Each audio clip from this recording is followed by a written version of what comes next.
Hello everyone. तो कैसे हैं आप लोग? स्वागत है आज की इस वीडियो में। तो हमारी मध्य प्रदेश की सीरीज चल रही है और ये बाल विकास सीरीज का जो है 25वां वीडियो है, आप देख सकते हैं। और इसके पहले जो है हम लगभग 24 वीडियो कर चुके हैं। आइए शुरुआत करते हैं इस वीडियो की। और इसमें 30 इंपॉर्टेंट क्वेश्चन हम सॉल्व करेंगे जो PYQ के होंगे, ताकि तैयारी को आपको जो है एक बेहतर बूस्ट मिल सके। और शुरू करते हैं बिना किसी देरी के। तो बढ़ते हम। किसी परिवर्तन श्रृंखला की वह अवस्था जिसमें बच्चा भ्रूणावस्था से लेकर प्रौढ़ावस्था तक गुजरता है, यह कथन किसका है?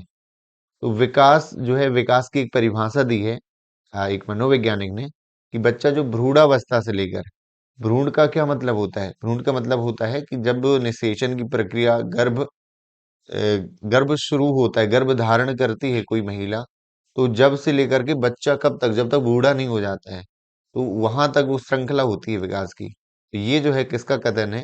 ये हरलॉक का कथन है, आपको इसको याद रखना है। आगे हम बढ़ जाते हैं अगले प्रश्न की ओर। भ्रूण की अवधि क्या होती है? जो एम्ब्रियो स्टेज होती है वो क्या अवधि क्या होती है? 6 सप्ताह है, 8 सप्ताह है, 12 है या 16 सप्ताह है? तो इसका जो सही उत्तर है वह है 8 सप्ताह। हालांकि जो आयोग ने 6 सप्ताह दिया था वो गलत है। तो 0 से आप क्या 8 सप्ताह जो रहती है उम्र, 0 से 8 सप्ताह, पहली तो ये हो गई निषेचन अवस्था, है ना, जिसमें एग बनता है, जाइगोट बनता है। दूसरी है कि बच्चा जो है 8 सप्ताह तक वो एग विकसित होता है, तो ये कहलाती है भ्रूण अवस्था। उसको हम बच्चा नहीं कहते, वो भ्रूण के रूप में रहता है। 8वें सप्ताह के बाद जब 9वें सप्ताह में बच्चा पहुंचता है, तो जब तक उसका जन्म नहीं हो जाता है, तो उसको जो है गर्भावस्था कहते हैं। वहां से जो रियल अवस्था मानी जाती है गर्भावस्था, 9वें सप्ताह से लेकर बच्चे के जन्म तक। और इसको फीटल स्टेज कहा जाता है, और उस बच्चे को फीटस कहलाता है, क्योंकि 9वें सप्ताह तक क्या होता है, एक शिशु अपना आकार ले लेता है। और शिशु आकार लेते हैं, अब उसका क्या होता है, विकास होता चला जाता है। तो ये जो है फीटस या फीटल स्टेज कहलाती है। 9वें सप्ताह के बाद यहाँ तक वो भ्रूण रहता है। और शुरुआत में वो निषेचन, जब एग बनता है, जाइगोट भी कहते हैं उसको, है ना। तो ये आपको समझ में आ गया होगा। ये 3 प्रमुख कहलाती हैं अवस्थाएं बच्चे से जन्म के पहले। आई होप जो है समझ में आ गया होगा। आगे देखते हैं। वातावरण एक बाह्य शक्ति है जो हमें प्रभावित करती है, यह परिभाषा किसके द्वारा दी गई है? तो वातावरण एक बाह्य शक्ति है जो हमें प्रभावित करती है, यह परिभाषा जो है जे रॉस के द्वारा दी गई है। तो इन्होंने जो है वातावरण और इसके बारे में बताया है। अब चूंकि परिभाषा है, फैक्चुअल क्वेश्चन है, तब हमें ये परिभाषा याद करनी पड़ेगी, है ना। आगे हम बढ़ जाते हैं। इसका उत्तर भी अभी एक क्वेश्चन अभी भी मेरे दिमाग में आया कि जब आप लोग आंसर इसके मांगते हो, तो आई थिंक मैं ये कर सकता हूँ कि आंसर में इसमें मेंशन कर दूं, और जब मैं ओपन करूं PDF को तब इतना ओपन करूं, है ना। अभी आपको मैंने क्वेश्चन समझा दिया, उसके बाद थोड़ा नीचे गया तो आंसर मिल गया। ऐसे ही करूंगा नेक्स्ट वीडियो से, है ना। कुछ चीजें इंस्टेंट आ जाती हैं दिमाग में। आगे देखते हैं। समाजीकरण का प्रथम और सबसे महत्वपूर्ण घटक क्या है? ये आपको अच्छे से पता है। क्या उत्तर है? थोड़ा सोचना है आपको, है ना। तो समाजीकरण का जो पहला घटक होता है, समाजीकरण आपके परिवार से स्टार्ट होता है ना। तो इसका जो सही उत्तर है वह है फैमिली, इसका सही उत्तर है। तो ये जो है इसका सही उत्तर। दूसरा बाकी में आ जाता है द्वितीयक समाजीकरण। उन उसमें क्या आ जाएंगे, उसके दोस्त आ जाएंगे, समाज बाकी आ जाएगा, स्कूल आ जाएगा, सिनेमा घर, बाकी सब चीजें आ जाएंगी, है ना। इसका उत्तर क्या हो जाएगा? A नंबर का इसका करेक्ट आंसर है।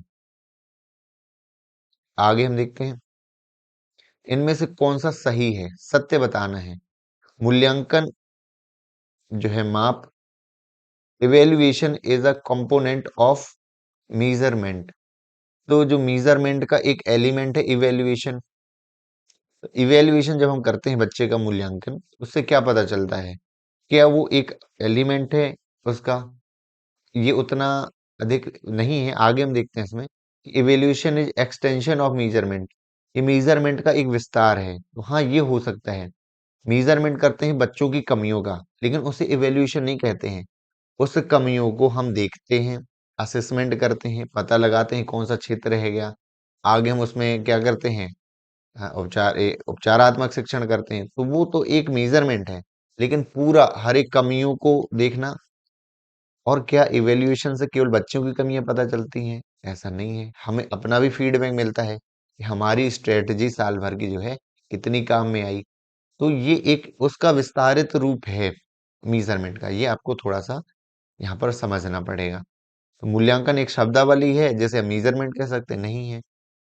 जो जो सोचो, बच्चों का जो मूल्यांकन होता है उसको हम ये मेजरमेंट शब्द कहाँ यूज करते हैं कि नहीं ये मेजरमेंट हो रहा है? उसका एक अलग है, उससे है उसका छोटा फॉर्म। मेजरमेंट उसका छोटा रूप है, लेकिन मूल्यांकन बहुत बड़ा है उससे। मूल्यांकन पूरी तरह से मेजरमेंट से भिन्न है तो पूरी तरह से नहीं होता है। मेजरमेंट तो हम करते हैं ना चीजों का। आई होप जो है समझ में आ गया होगा। मूल्यांकन जो है मेजरमेंट यानी माप का एक विस्तार है। ये है इसका सही उत्तर, है ना। गिलफोर्ड ने सभी बौद्धिक क्षमताओं को बुद्धि की संरचना नामक एक व्यवस्थित ढांचे ढांचे में वर्गीकृत किया है। तो गिलफोर्ड का एक बौद्धिक संरचना का एक मॉडल है, ये है 1961 का मॉडल। और इन्होंने जो है बुद्धि को तीन भाग में बांटा गया है। एक को बोला गया है उन्होंने संज्ञान। जैसे कोई मान लो कोई चीज बोल रहा है, हमें कुछ समझ में आता है, हम इसको संज्ञान बोलते हैं। कोई न्यूज आ रही मान लो, या मैं आपको बोल रहा हूं तो आपको समझ में आ रहा है, इसका कारण क्या है? आपके अंदर बुद्धि है। और बुद्धि में कौन सा है? संज्ञान है। ये बताया गिलफोर्ड ने। दूसरी है आपका स्मृति, और तीसरा है स्मृति धारण। जैसे कोई चीज आप कहीं पढ़ते हैं तो याद आ जाती है, और लिए ज्ञान का दोबारा उपयोग कर लेते हैं, वो धारण है, सेट रही आती है आपके दिमाग में। तो तीन चीजें उन्होंने बताया है बुद्धि संरचना का मॉडल। आगे बढ़ जाते हैं। आपकी कक्षा में ध्यान नहीं दे रहा है तो आपको क्या करना चाहिए, अच्छे से देख लेते हैं। इफ अ स्टूडेंट, एक स्टूडेंट है आपकी कक्षा में जो है इन अटेंटिव है। अटेंटिव मतलब वो फोकस नहीं है, आप यहाँ पढ़ा रहे हो, बच्चा बच्चा का मन कहीं और है, बच्चा देख रहा है खिड़की के बाहर। अब आप क्या करेंगे भैया? आप जो है अनुशासन का पालन करने के लिए कठोर डांट लगाएंगे। करना तो देखो ऐसे ही है, लेकिन यहाँ नहीं करना है, उत्तर नहीं लगाना है अपन को, ये है ना। तो आगे क्या करना है? पूछताछ करेंगे और कारणों का पता लगाएंगे। यहाँ पर बिल्कुल स्टैंडर्ड आंसर लिखना है अपन को। तो उससे पूछेंगे बेटा क्यों आप बाहर देख रहे हैं, आपका क्यों मन नहीं कर रहा है पढ़ने का, है ना। क्या दिक्कत आपको हो रही है, उन्हें ये पता करना है हमें। ये हालांकि करेगा कोई नहीं, लेकिन यदि हम बाल विकास की दृष्टि से देखें तो ऐसा करना चाहिए, है ना। हमें पता लगाना चाहिए कि क्यों भाई वो पढ़ने मन उसका नहीं लग रहा, है ना। आगे देखते हैं। मुझे ऐसा लग रहा है थोड़ा सा फ़ॉन्ट बड़े हो गए हैं, देखेंगे क्योंकि पूरा आ नहीं रहे ऑप्शन। लेकिन हाँ, व्यू अच्छा आ रहा होगा इसका क्वेश्चन का। बौद्धिक परिपक्वता और पीछे की सूचनाओं को ग्रहण करने की। अच्छा, ये प्रश्न हमारा कि बौद्धिक परिपक्वता और पीछे की सूचनाओं को ग्रहण करने की परिपक्वता यानी मेच्योरिटी का ना, तो बच्चे में एक समस्या के रूप में पहचाना जा सकता है। यानी एक बच्चे की प्रॉब्लम है किसमें? बौद्धिक परिपक्वता नहीं है और सूचनाएं ग्रहण नहीं कर पा रहा है। तो चलने में उसे कठिनाई हो रही है, गणित में कठिनाई है, बाहर खेलने में और खाने में। तो यहाँ देखो सूचनाओं से संबंधित बात की है, तो इसका मतलब ये गणित संबंधी होगा, किसी न किसी मानसिक प्रक्रिया। और गणित कोई विषय पढ़ना एक क्या है? हमारी मानसिक प्रक्रिया है, कॉग्निटिव के अंतर्गत आता है। आगे हम बढ़ जाते हैं। इसको अच्छा थोड़ा ये भी कर सकते हैं, मिनिमाइज, रिड्यूस सकते हैं साइड को। कौन सा लक्ष्य जो है अभिमुखीकरण विद्यार्थियों, अभिमुखीकरण क्या है? Understanding students learning and performance, सीखने और प्रदर्शन को समझने में हमारी मदद नहीं करता है। तो शिक्षण के लक्ष्य यदि हम समझ लें तो बच्चे का हम सीखना समझ सकते हैं, बिल्कुल सही है। उसके हम परफॉर्मेंस गोल समझ लें या व्यवहार लक्ष्य। लेकिन काम से बचना, ये देखो ये भी अलग सा नहीं लग रहा आपको? इन तीन उत्तर में भी ये बहुत अलग है कि काम से बचना हम समझ जाएं, हम बच्चे का सीखना और प्रदर्शन समझ सकते हैं। भाई गलत नहीं हो गया ये? पूछा क्या है कि कौन मदद नहीं करता? यही नहीं मदद करेगा कि वर्क अवॉइडेंस, हम वर्क को क्या करें? अवॉइड करें। आगे देखते हैं। अभिप्रेरणा के लिए जो मानवतावादी दृष्टिकोण है वो कब अस्तित्व में आया? 1940 के समथिंग, जब ये हमारा जो 20वीं शताब्दी के अर्ध में आधे में, तब ये मॉस्लो मॉस्लो जो है मॉस्लो एक मनोवैज्ञानिक है। उन्होंने जो है मानवतावादी दृष्टिकोण बताया है, और इन्होंने ये भी आपकी जो मनुष्य की आवश्यकताएं होती हैं उनका एक पदानुक्रम भी बताया है। क्या बताया है? एक उनकी हायरार्की भी बताई है। तो ये मॉस्लो थे जिन्होंने अभिप्रेरणा ये मानवतावादी दृष्टिकोण को विकसित किया है अभिप्रेरणा के लिए, यानी मोटिवेशन के लिए। आगे बढ़ते हैं। आई होप जो है आपको समझ में आ रहा होगा। आ रहा है ना? कमेंट में जरूर बताएं। अभिप्रेरणा के लिए कौन सा दृष्टिकोण बाह्य अभिप्रेरणा को अपने स्रोत के रूप में उपयोग करता है? तो कौन सा दृष्टिकोण है बाह्य अभिप्रेरणा? तो बाह्य अभिप्रेरणा से जुड़ा हुआ कौन सा स्रोत है इसमें जो अपने स्रोत के रूप में उपयोग करता है? बिहेवियर है, मानवतावादी संज्ञान, या सामाजिक सांस्कृतिक? इन सब में जो सही उत्तर है वह है व्यवहार दृष्टिकोण। क्योंकि जो हमारा व्यवहार है उसमें जो है बाह्य मोटिवेशन का भी बहुत ज्यादा प्रभाव पड़ता है। हमारा जो व्यवहार है, कक्षा में व्यवहार, हम मान लीजिए जिस तरह का व्यवहार करते हैं स्कूल में, अपने ऑफिस में, दोस्तों के साथ, उससे कौन सा मोटिवेशन जुड़ा है? बाह्य मोटिवेशन की हमारी समाज में इज्जत हो, प्रशंसा हो, रिवॉर्ड मिले, उसके अकॉर्डिंग अपने अप्रोच रखते हैं, बिहेवियर रखते हैं। तो बाह्य अभिकरण कहीं ना कहीं जो है बाह्य प्रेरणा को स्रोत के रूप में उपयोग करता है। कौन? व्यवहारिक दृष्टिकोण। और इनमें जो है कम उपयोग होता है बाह्य दृष्टिकोण का, बाह्य अभिप्रेरणा का। आगे बढ़ते हैं। जॉन डीवी के अनुसार समस्या पहचान के इन्होंने मॉडल जो दिए हैं, कौन सा समस्या समाधान का चरण नहीं है? तो जो प्रॉब्लम सॉल्विंग के इन्होंने मेथड बताए हैं, 5 चरण बताए हैं, इनमें से एक नहीं है। एक है समस्या से बचना। देखो किसी ने नहीं पढ़ा है इसको तो भी ये क्या करेगा, बता सकता है कोई बच्चा, है ना, कि ये समस्या से बचना तो कोई चरण हो ही नहीं सकता ना। तो पहला तो होता है उसका समस्या जो है पहचान, बिल्कुल सही है। दूसरा होता है आपका समस्या विश्लेषण। क्या होता है? समस्या विश्लेषण के बाद जो और क्या हो सकते हैं, अब जैसे समस्या का विश्लेषण कर लिया कि किस तरह की समस्या है, अब जो है समस्या समाधान के लिए हम विकल्प तलाशेंगे। विकल्प, और आपका जो ये है ना संभावित समाधान का सुझाव, तो यही विकल्प के अंतर्गत आ जाएगा।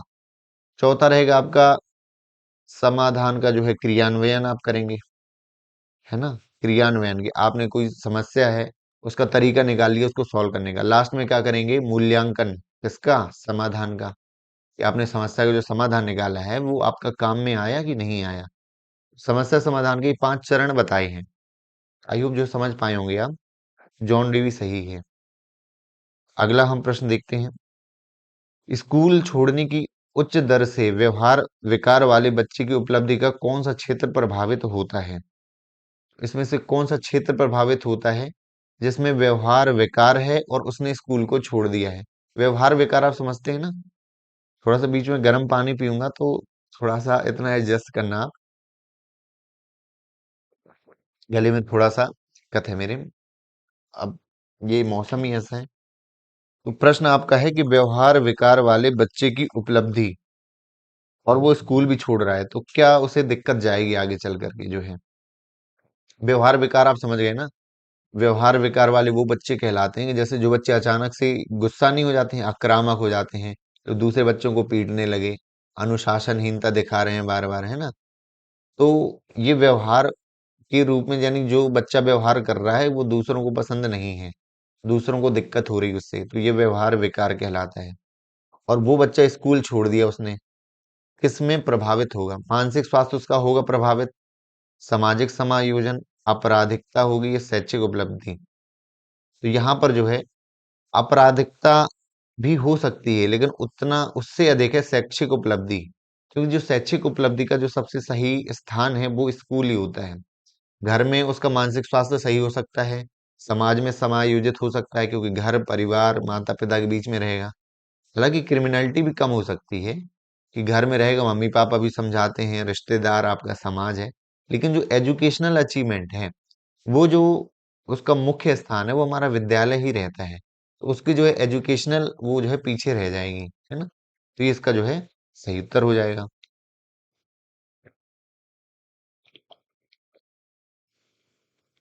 आई होप जो है समझ में आ जा रहा होगा।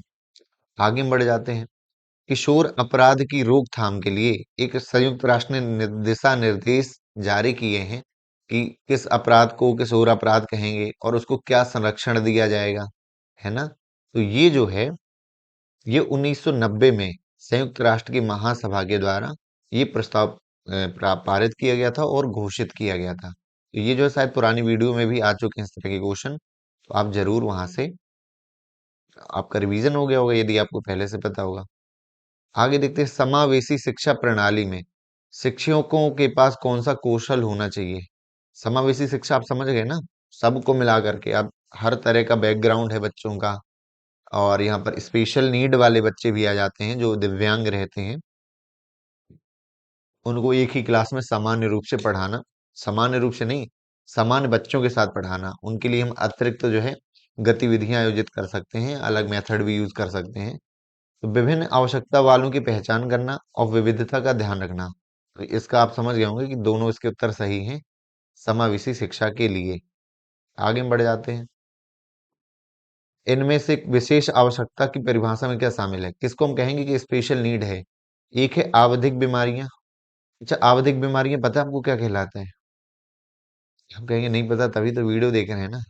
तो टर्मिनल इलनेस ये कहलाती है कि कोई ऐसे रोग होते हैं ना जिनका कोई इलाज नहीं होता है, जैसे आपका कैंसर, एड्स हो गया, है ना, एड्स कैंसर हो गया।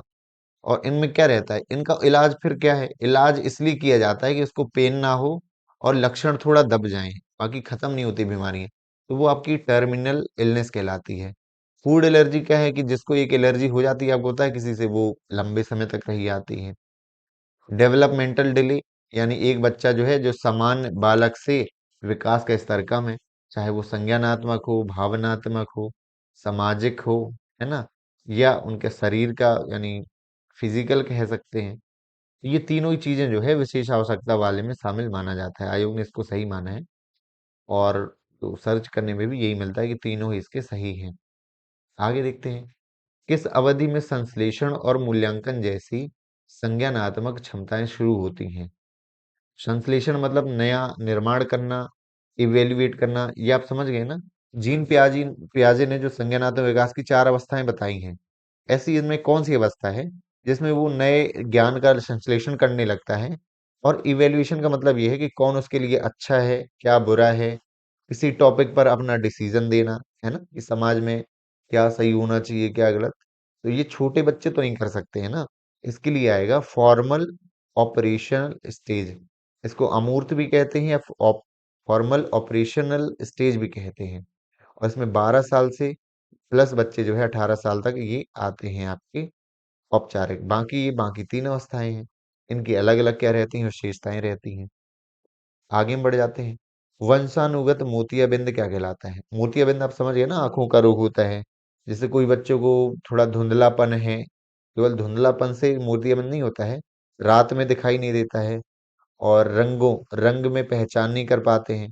ये जब लक्षण कहलाते हैं वो हैं मोतियाबिंद के। तो वंशानुगत मतलब उनकी परंपरागत चला आ रहा है, पहले था माता पिता में से किसी को, दादा दादी नाना नानी में से किसी को रहा होगा।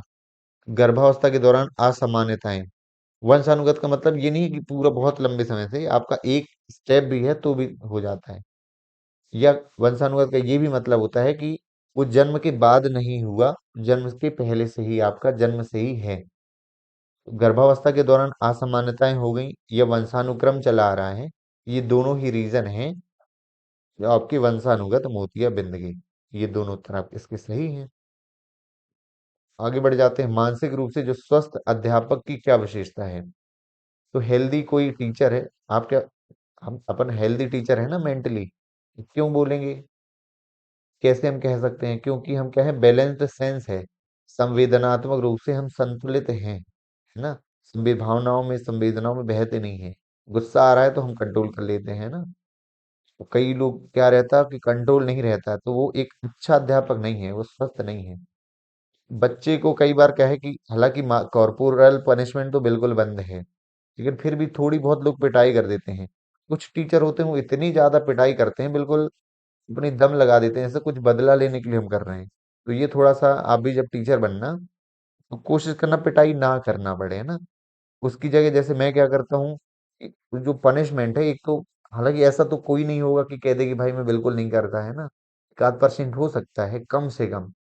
लेकिन उसके दूसरे तरीके हैं कि आपने मान लो कि कोई बच्चा शैतानी कर रहा, उसको एक चैप्टर अलग दे दिया पढ़ने के लिए, रीडिंग दे दी, 2 पेज तो लिख और एक्स्ट्रा लिखने के लिए दे दिया, उसको पनिशमेंट दो एज अ वर्क, और वो उसको करेगा तो उसका इम्प्रूवमेंट भी होगा। अब मारने से उसका इम्प्रूवमेंट थोड़ी हो रहा है ना। अपन तो है ना बड़े, वो तो छोटा है, उसकी दुनिया में तो यही है ना, मौज मस्ती खेल। तो अपन को थोड़ा बदला लेने वाला स्वरूप नहीं रखना। तो अंदर का टीचर पर जाग जाता है सवालों के बीच में, तो थोड़ा सा ठीक है, ध्यान दे लीजिए, अभी आपके काम के लिए ये चीजें हैं। पहला उत्तर इसका क्या सही है कि वह संवेदनात्मक रूप से क्या है, संतुलित है। हालांकि ये जो चीजें मैं बता रहा हूँ, आप यदि केवीएस की, नवोदय की, ये जहां जहां इंटरव्यू होते हैं, नवोदय में तो नहीं होते हैं, केवीएस में इंटरव्यू होते हैं, वहां जरूर काम में आएंगी ये सारी चीजें। सेंस डेवलप होना कॉन्सेप्ट की, और रियल लाइफ जो हमें प्रॉब्लम सॉल्व करनी पड़ती है ना। आप यदि केवीएस की तैयारी कर रहे हैं तो जरूर जुड़े रहें ग्रुप से, आपको पता होना चाहिए। हालांकि प्राउड मोमेंट भी है मेरे लिए कि उस समय जब मैं तैयारी करवा रहा था लास्ट ईयर, तो वीडियो तो बहुत लोगों ने देखी, 50-50 हजार लोगों ने देखी वीडियो एक समय पे। और उस समय टेलीग्राम ग्रुप मैंने बनाया था, उस समय 1500 से अधिक उसमें स्टूडेंट थे। उसमें 250-300 लोगों का सिलेक्शन हुआ उसमें से। उसका भी अभी भी ग्रुप वो बना हुआ है, मेरे से जुड़े हुए हैं वो सारे टीचर्स जो है। तो आपको पता भी होगा मैं भी केवी में हूँ, तो वो जुड़े हुए हैं, और अच्छी तैयारी करवाई थी अपन ने। और इंटरव्यू भी बहुत बेहतरीन अपन ने प्रेपरेशन करी हम लोगों ने, क्योंकि इंटर बाकी तो सब लोग करवा देंगे प्रैक्टिस, लेकिन इंटरव्यू प्रैक्टिस जो है कोचिंग कहीं भी नहीं करवाते हैं। वो मैंने अच्छी करवा दी थी, उसका फायदा मिला है टीचर्स को। अभी ट्रेनिंग्स वगैरह में जाता हूँ तो वहाँ मिल जाते हैं 2-4, तो अच्छा लगता है बहुत, है ना। यही तो है क्या अपना, अपने लिए अपन को थोड़े जो है 2-4 टीचर यदि का थोड़ा बहुत भला हो गया, कुछ हो गया प्रॉफिट, आपके काम में आ गए प्रश्न, और बस पहचान इतना ही तो चाहिए अपन को। आगे देखते हैं। गति प्रेरक बाधिता वाले बच्चे की जांच किसके द्वारा हो जानी चाहिए, और ये किसके लिए संदर्भित किया जाना चाहिए।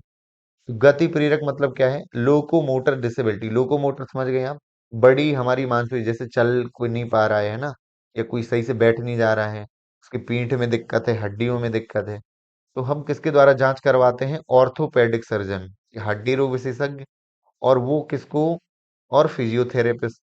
दो चीजें होंगी यहाँ पर, जांच करेगा हड्डी रोग सर्जन, और आगे जो है दोनों ही मिलकर फिजियोथेरेपिस्ट का भी उसमें क्या है रोल रहेगा, आगे उसको सही करने के लिए। आगे हम बढ़ते हैं। सीखने की अक्षमता वाले बच्चों के बारे में कौन सा सही नहीं है, कौन सा गलत है। सीखने की अक्षमता, लर्निंग डिसेबिलिटी के बारे में कौन सा गलत है। औसत विद्यार्थी होते हैं तो नहीं होते, औसत से कम होते हैं, उन्हें कठिनाइयों का सामना करना पड़ता है। अच्छा, औसत होते, ये तो सही उत्तर है कि वो औसत होते हैं, वो होशियार नहीं होते हैं। यहाँ पर यदि होता क्या वो प्रतिभाशाली होते हैं, तो ये नहीं है, वो औसत हो सकते हैं, औसत से कम हो सकते हैं, प्रतिभाशाली नहीं होते जनरली, जो सीखने की अक्षमता है जिनमें। मस्तिष्क की शिथिलता में उन्हें कठिनाइयों का सामना करना पड़ता है। प्रश्न ये है ना कि कौन सा गलत है। आगे दिए गए निर्देशों को समझने में कठिनाई होती है, 3 देखो मिल गए, तो चौथा जो अपने आप हो जाएगा। शैक्षणिक वातावरण में अभाव में कठिनाइयां उत्पन्न होती है, ये गलत उत्तर है। किसी की लर्निंग डिसेबिलिटी है, दिमाग में कुछ नहीं सीख पा रहा, तो उसके लिए परिवार का वातावरण या सही से ये नहीं डिपेंड करता है। कई गांव में कई लोग होते हैं कि गांव में सही उन्हें शिक्षा नहीं मिल पाई, तो इसका मतलब लर्निंग डिसेबिलिटी थोड़ी हो जाती सीधे बच्चों को कि डिसलेक्सिया, डिसग्राफिया, ये चीजें हो जाती हैं। तो इसका सी नंबर का जो उत्तर है वो गलत है। आगे हम बढ़ते हैं। किस शिक्षण की निष्क्रिय विधि कहलाती है। निष्क्रिय पता है आपको, रोल प्ले, डिस्कशन और कन्वर्जेशन। एक्टिव है। लेक्चर जो मेथड है, हमारी पुरानी पद्धति जो रही है लेक्चर देने की, वो उसको निष्क्रिय मेथड कहलाती है, क्योंकि बच्चे उसमें क्या है, शांति से सुनने लगते हैं इस तरह बैठे हुए, हल्दी चावल लेकर के। तो ये आपकी सेकेंडरी क्लासेस में या आप कॉलेज में है तो वहां तो काम में आ सकती है, लेकिन जो प्राइमरी में जो है लेक्चर मेथड, अब तो ये पुरानी मेथड हो गई, अब लागू नहीं होती है। आगे देखते हैं। प्रतिवर्त क्रिया, प्राथमिक, द्वितीयक और तृतीयक, ये क्रियाएं जो हैं पियाजे के सिद्धांत के किसके चरण हैं। प्रतिवर्त क्रिया मतलब बच्चे का जन्म हुआ और जन्म के पहले से ही है, मतलब जन्म हुआ बच्चे का तो उसका पैर सिकोड़ देना, उसका रोना, बच्चा जन्म के साथ ही रोने लगता है ना, तो ये प्रतिवर्त क्रियाएं हैं। प्राथमिक क्रियाएं क्या हैं? प्राथमिक क्रियाएं मतलब जैसे जन्म होने के तुरंत बाद उसे भूख लगना, है ना, उसके बाद मुंह खोलना उसका, ये क्या है? उसकी प्राथमिक क्रियाएं हैं। और द्वितीयक तृतीयक में उसके आगे की क्रियाएं आ जाएंगी, है ना। तो ये जो है ये बच्चे की प्रारंभिक क्रियाएं हैं, तो ये सेंसरी मोटर स्टेज में कहलाएगा जब बच्चा 0 से 2 इयर्स का रहता है। तो पियाजे के ये सेंसरी मोटर स्टेज के अंतर्गत ये आएंगी। आगे हम देखते हैं व्यक्तियों की स्वयं की। स्वयं मतलब अपने बारे में कौन और क्या अवधारणा क्या कहलाती है। जब आप स्वयं में कौन और क्या के सवाल करने लगेंगे स्वयं के लिए, इसका मतलब जो है ये आत्म अवधारणा भी कहते हैं, इसको स्व अवधारणा भी कहते हैं। बी नंबर का इसका उत्तर सही है। रियल सेल्फ कॉन्सेप्ट इसको कहते हैं, और इसको क्या कहते हैं? वास्तविक स्व अवधारणा। आगे बढ़ते हैं। पदानुक्रम पिरामिड का निम्नतम स्तर क्या है? सबसे कम। तो ये जो मॉस्लो अभी आपने पढ़ा होगा, मॉस्लो जो मानवतावादी आपका जो उन्होंने सिद्धांत दिया था, तो मॉस्लो जो है इन्होंने ये पदानुक्रम दिया है मानव की आवश्यकता का, कि सबसे पहले हमारी भौतिक आवश्यकता होती है, और उसमें रोटी कपड़ा, नहीं रोटी कपड़ा नहीं, ये भौतिक हमारी, हाँ रोटी कपड़ा जरूर आएगा, हमारा खाना भोजन ये सब आएगा भौतिक। उसके बाद होती है हमारी सुरक्षा की आवश्यकता, उसके बाद सुरक्षा हमें मिल जाती है। इसके बाद हमारे सामाजिक संबंध आते हैं, प्रेम संबंध, हमारे समाज में रिश्ते नाते सब। तीसरी आवश्यकता हमारी ये है। उसके बाद हम चाहते हैं कि समाज में हमारा सम्मान हो, लोग पहचाने। और इन सब के बाद जो है अपने को ध्यान देता है आत्म जागरूकता, इसे कह सकते हैं। आत्म जागरूकता, अपने बारे में जो है खोज करना, स्वयं के बारे में सोचना, खुद का डेवलपमेंट करना। ये यदि भी आवश्यकताओं की पूर्ति जिनकी हो गई है, वो आगे बारे में अपने बारे में फिर वो सोचता है। निम्नतम स्तर पहला उसका है भौतिक, तो ये है नहीं है, दूसरा क्या हो जाएगा आपका? तो इसका जो सही उत्तर है वह है हमारा, इसका सही हो जाएगा। आपको यहाँ से इसको अंदाजा लगाना है कि यहाँ पर हमने देखा है कि पहला होता है भौतिक आवश्यकता। इसमें भौतिक आवश्यकता होगा आपका फिजियोलॉजिकल आवश्यकता, शरीर की हमारी जो आवश्यकता होती है, भूख प्यास कपड़ा, तो ये आ जाएगा आपका निम्नतम स्तर, पहला स्तर। और ये आपके उच्च स्तर कहलाएंगे उसके बाद के। तो इसी के साथ एक चीज मैं आपको बता दूं कि हमारी जो है टेस्ट सीरीज चल रही है।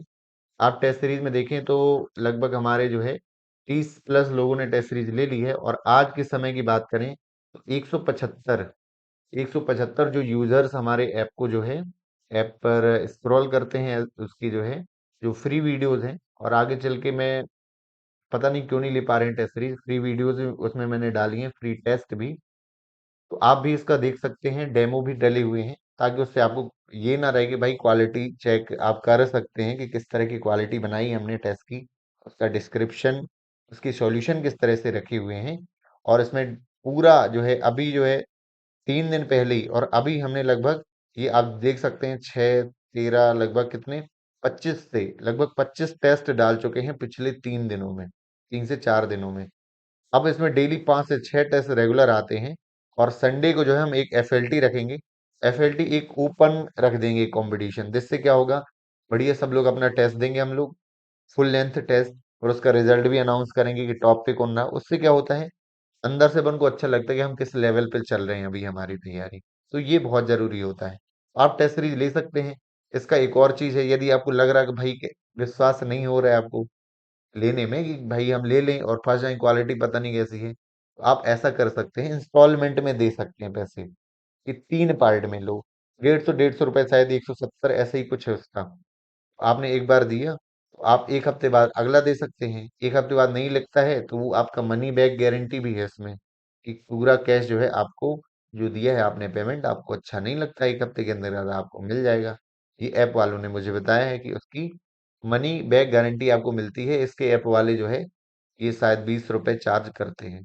मैंने हालांकि उनसे कहा है कि भाई ये 20 रुपए आप एक्स्ट्रा क्यों ले रहे हैं स्टूडेंट से, तो कह रहे नहीं सर ये पॉलिसी है हमारी कि बच्चों को मनी बैक देते हैं, आपका कंटेंट पसंद नहीं आया तो ये जो है मेरे अकाउंट में नहीं जाते हैं, या जिस पर का भी अकाउंट नंबर है जिस नाम से रजिस्ट्रेशन है, आप ले सकते हैं, जरूर फायदा होगा। और आगे चल के जो है हम इस पे unit wise topic wise test जरूर डालेंगे, जो आपके लिए बहुत ज्यादा हेल्पफुल रहेगा।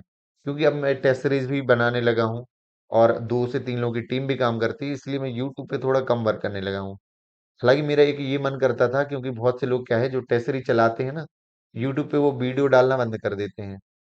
सिर्फ न्यूज़ की वीडियो डालते हैं, तो मैं भी सोच रहा था। लेकिन कहीं न कहीं यूट्यूब पे कनेक्टेड होना सही है मेरे लिए। आप में से बहुत से लोग जो है लगातार वीडियो देखते हैं, तो इसलिए यूट्यूब पे हमारी वीडियो आती रहेंगी और आप टेस्ट सीरीज भी ज्वाइन कर सकते हैं, उसका ज़रूर आपको लाभ मिलेगा। तो आप जल्दी से जल्दी कर लीजिए, तो उससे क्या है कि आपके लगातार टेस्ट चलते जाएँगे और आपको उसका फ़ायदा मिलता जाएगा। तो हम 25